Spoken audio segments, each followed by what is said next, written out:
नमस्कार, मैं रूपनारायण संजय और क्यों ना आज अपन एक और अच्छा साहित्यकार साहित्यिक मोती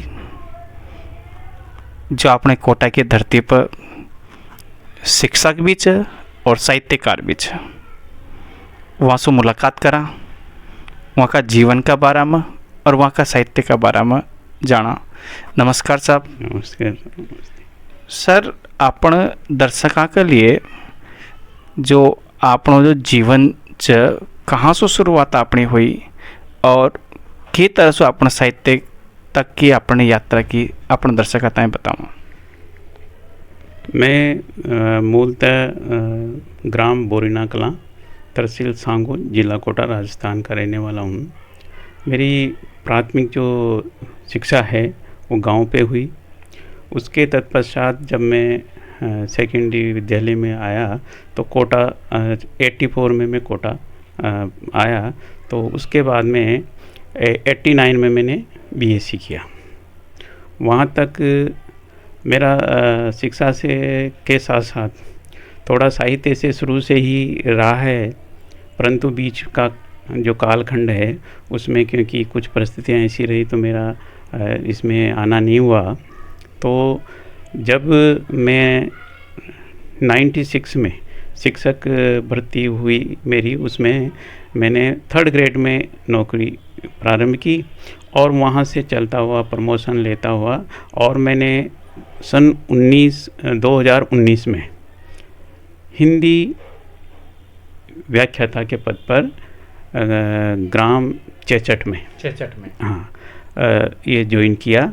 और उसके बाद में ही मेरी जो रुचि थी शुरू से वो पुनः जागृत हुई और मैंने धीरे धीरे अपना क्षेत्र साहित्य के क्षेत्र में बढ़ाना प्रारंभ किया। उसके साथ साथ मेरे को कई परेशानियां भी आई, तो कई लोगों ने मुझे इसमें सहायता की, जैसे डॉक्टर रामावतार जी हैं, विजय जी जोशी हैं, जितेंद्र जी निर्मोह हैं, विष्णु जी हरिहर हैं, ये सब लोग मेरे साहित्य में मेरे साथ रहे। और मैंने इन सब को साथ लेते हुए 2020 में मैंने एक संस्था का निर्माण किया, मधुकर काव्य सर्जन संस्था। मधुकर, बिल्कुल। हाँ, उसके बैनर तले पर एक काव्य सर्जन की त्रैमासिक पत्रिका का प्रारंभ किया, जिसको आज 3 साल लगभग पूर्ण होने को है। और उसमें कई प्रशिष्ट हैं, जैसे कि इतिहास के झरोखे से है तो हम उसमें इतिहास से संबंधित लेख देते हैं। हर बार एक लेख आता है हमारे साहित्यकार के नाम से हैं, जिसमें हर अंक में एक साहित्यकार का परिचय और उसका कृतित्व पूरा उस देते हैं। ठीक इसी प्रकार से हमने एक प्रशिष्ट स्टार्ट किया, समीक्षा। जो नई किताब आती है उसकी समीक्षा कोई अच्छे उससे करवा करके उसको हम इसमें देते हैं।